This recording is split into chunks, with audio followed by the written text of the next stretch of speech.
Trevor, I read your email. What is wrong with you? What? What do you mean what's wrong with me? What are you doing? What did he do? What did you do, Trevor? Everything. What's wrong? Wait. You did everything. What could you possibly do on a second date now that you've done what you've done, Trevor? Oh. What? I mean, that first date was perfect. That's what I do. Oh my gosh, Trevor. Man, you got to hear what Trevor's date included. Go ahead, Trevor. I'm excited. I'll just give you the floor and let you tell everybody what you've gotten yourself into. Okay. So I met this girl sort of randomly in the park, and I sort of walked up to her. She was reading a book that I recognized, and I introduced myself, and then I asked her if she wanted to go out. So I gave her this address to meet me, and we met in the countryside, and it was a hot air balloon. Wait, what? Okay, Wait, so- did she know? Wait, did she know that that's what you were doing, or was she just randomly showing up at this address? Well, she didn't know, like it was a surprise, you know? Oh, what if she's scared of heights? Yeah, and what she's driving out into like the country by just to an address to meet you? That's bold. I mean, she knew it was safe. Nothing was going to happen. Oh my God, what was her reaction when she pulled up and saw a hot air balloon? I mean, she sort of gasped and said, "Are we really doing this?"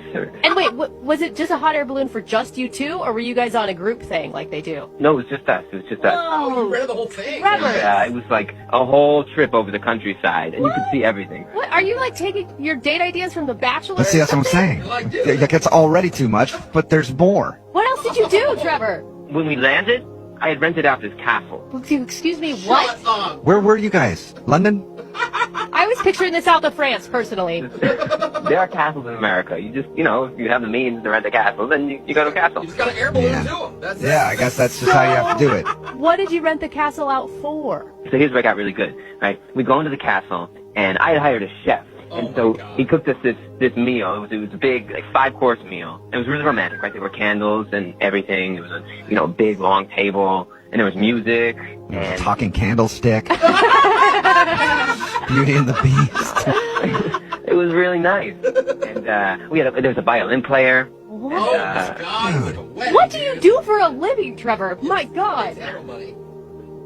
Okay, so anyway, so we ate the No, meal. Trevor, I want to know what you have to tell us. Yeah. You just pause like that. This date is ridiculous. What do you do for a living? I mean, I don't want to talk about that right now. I want to talk about Are the you meal. hiring? Are you hiring? That's all I'm asking. All right. I don't know. Can you drive a hot air balloon? I might think about hiring you then. Dude, I'm down. It sounds like you probably pay me more than I get paid here, so I'm good. Oh, man. But slow down. You're like having this 12-course dinner inside a castle with a violin player and an orchestra. Well, technically there were 2 violin players. One was a cello player. Okay, well, details. Hey, was she freaked out by this, or was she into it? No, she seemed really into it. I mean, like, what kind of girl wouldn't be into that? I was going to sweep her off her feet, you know what I mean? Yeah, you could have done that with just a hot air balloon ride. Yeah, I'm with you on that Let one, alone the Jewel. castle and the chef and the however many course meal and people playing stringed instruments. But here's the thing. I don't meet a lot of girls who seem like they're amazing. They could be the right girl for me, you know what I mean? And so Jessie, she was that, right? So I got to sweep her off her feet. She was it, you know what I mean? Okay, so you liked her that much after just seeing her reading a book in the park. When you know, you know. Okay, wait, hold Damn, on. she could Whoa. read. Whoa. So, Trevor, what was the connection between you two? Because we've heard a lot of details about what you did on your date, but not a lot about, like, what it was like.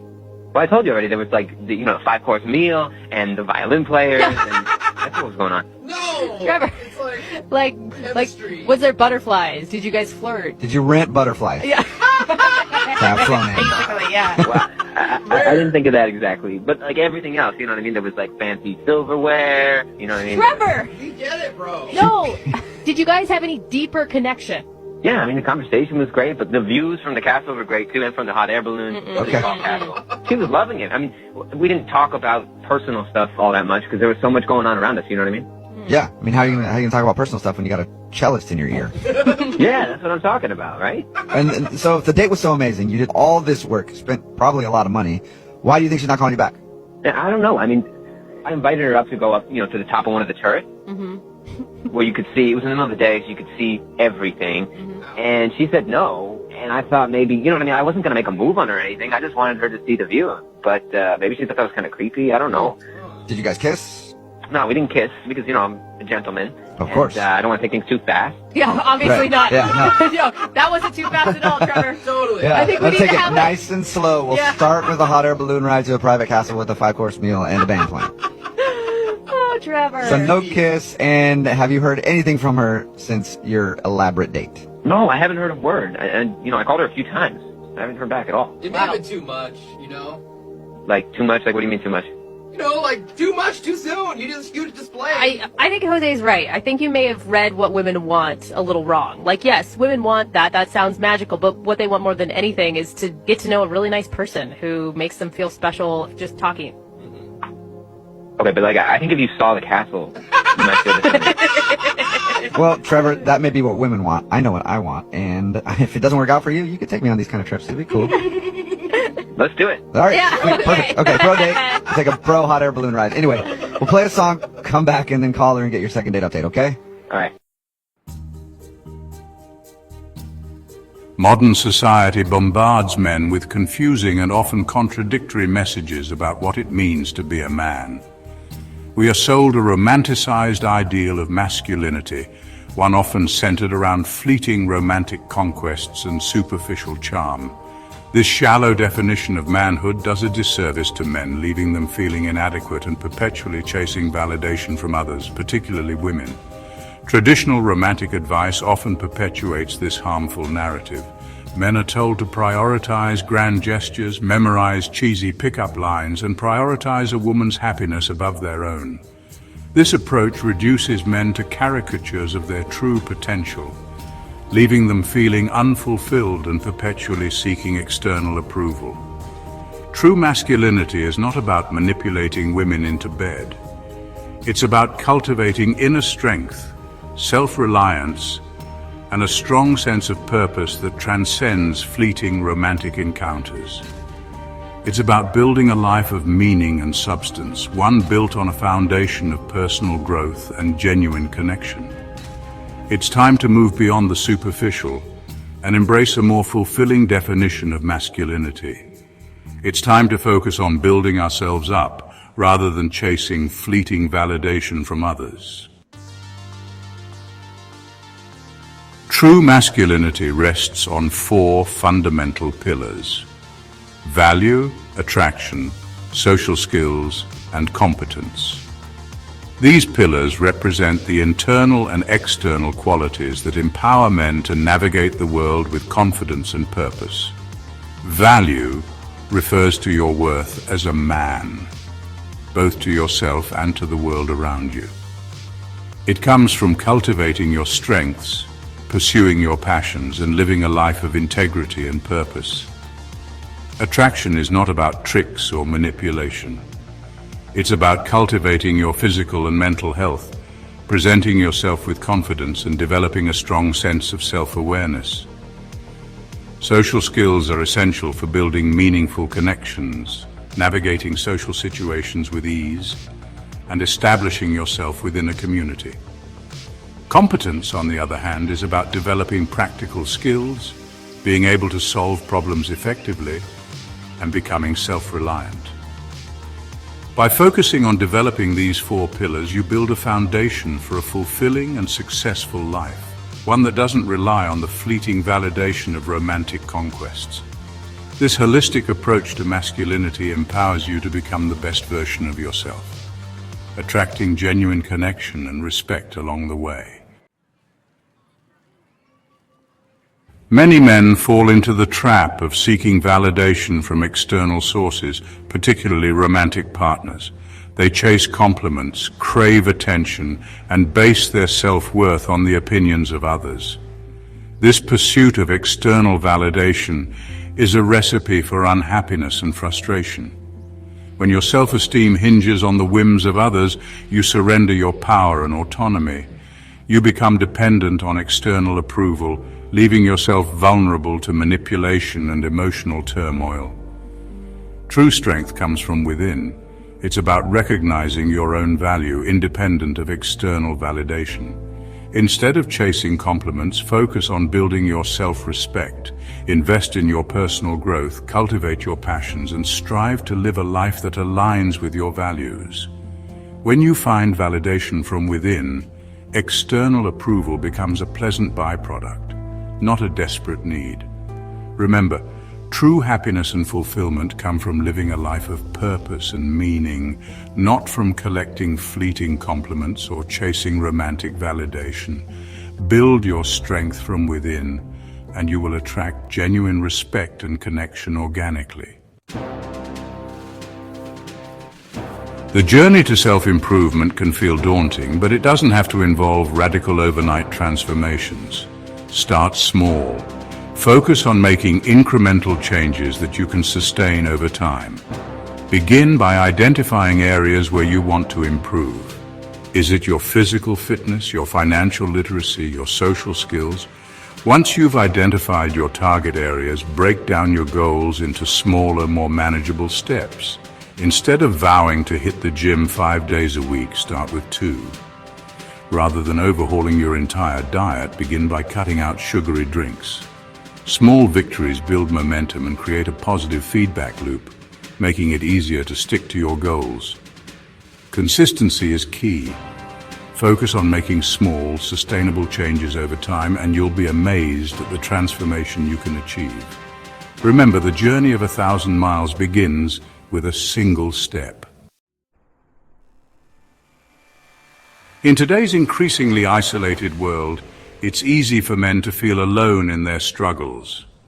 Cultivating strong male friendships is crucial for personal growth and emotional well-being. Surrounding yourself with like-minded men provides a support system, a source of accountability, and a space to share experiences and learn from one another. Seek out communities that align with your values and interests. Join a sports team, volunteer for a cause you care about, or participate in a men's group. Engaging in shared activities and pursuits fosters a sense of camaraderie and creates opportunities for growth and learning. Remember, you are not alone in this journey. There are countless other men out there striving for self-improvement and looking for genuine connection. Reach out, build bridges, and cultivate a network of supportive brothers who will challenge you to become the best version of yourself. Section 6, Financial Mastery, taking control of your destiny. Financial stability is not just about accumulating wealth, it's about taking control of your life. When you are financially secure, you have the freedom to make choices that align with your values and goals. You're no longer beholden to the whims of employers, creditors, or financial insecurity. Start by creating a budget and tracking your expenses. Identify areas where you can cut back on unnecessary spending and start building an emergency fund. Educate yourself about personal finance, explore investment opportunities, and develop a long-term financial plan. Remember, financial mastery is not about depriving yourself. It's about making conscious choices that empower you to live a life of greater freedom and purpose. When you are in control of your finances, you are in control of your destiny. Section 7. Skills of self-reliance, from handyman to master craftsman. In an increasingly specialized world, it's easy to become reliant on others for even the simplest of tasks. Learning practical skills fosters self-reliance, problem-solving abilities, and a sense of accomplishment. Start by identifying areas where you want to improve your skill set. Is it home maintenance, car repair, woodworking? There are countless resources available online and in your community to help you learn. Take a course, watch instructional videos, or find a mentor who can guide you. The more skills you acquire, the more confident and capable you become. You'll develop a sense of pride in your abilities and the satisfaction that comes from knowing you can handle challenges independently. Section 8. Embracing reality. Discarding the fantasy, embracing the grind. The media often bombards us with unrealistic portrayals of success and masculinity. We are fed a steady diet of overnight successes, effortless wealth, and picture-perfect relationships. These fantasies can lead to unrealistic expectations and a sense of inadequacy. It's time to discard these harmful illusions and embrace the reality of hard work and dedication. Success rarely happens overnight. It requires consistent effort, resilience in the face of setbacks, and a willingness to embrace the grind. Focus on setting realistic, achievable goals and celebrate your progress along the way. Don't be afraid to get your hands dirty, to put in the work and to learn from your mistakes. True fulfillment comes from the journey, not from the destination. Section 9. Conclusion. The journey to authentic masculinity. The journey to unlocking true masculinity is an ongoing process of self-discovery, growth, and self-mastery. It's about shedding societal expectations and embracing the challenge of becoming the best version of yourself. It's about cultivating inner strength, building meaningful connections, taking control of your life and leaving a positive impact on the world around you. It's not about chasing fleeting validation or conforming to outdated stereotypes. Embrace the journey. Embrace the grind. Embrace the challenge of becoming the man you were always meant to be.